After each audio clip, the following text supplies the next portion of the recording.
Welcome to the Slop Farm. Enjoy the video.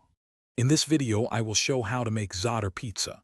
First, combine 250 grams of all-purpose flour with 1 teaspoon of active dry yeast, a pinch of salt, and 150 milliliters of warm water. Add 2 tablespoons of olive oil and knead until smooth. Let the dough rise in a warm place for about 1 hour, or until it doubles in size. This creates a light, airy base. Next, let's prepare the star of our pizza, the Zaatar topping. In a small bowl, combine 1/2 cup of high-quality Zaatar spice blend with 1/4 cup of extra virgin olive oil. Stir these 2 ingredients together until they form a thick, fragrant paste. This simple yet powerful mixture is what gives Zaatar pizza its distinctive and delicious taste. It's truly the heart of the dish. Now it's time to assemble our pizza.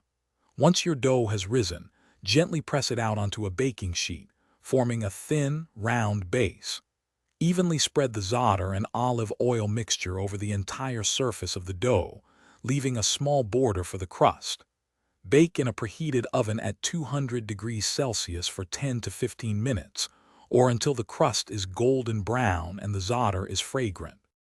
Your delicious Zaatar pizza is now ready. Carefully remove it from the oven and let it cool for just a minute or 2 before slicing. Serve it warm, perhaps with some fresh mint leaves or sliced tomatoes on the side for an extra touch of freshness. This simple, authentic recipe brings the taste of the Middle East right to your kitchen. Don't forget to check the description for a link to a great book about money and other deals too. Thanks for watching. Consider subscribing if we helped you today.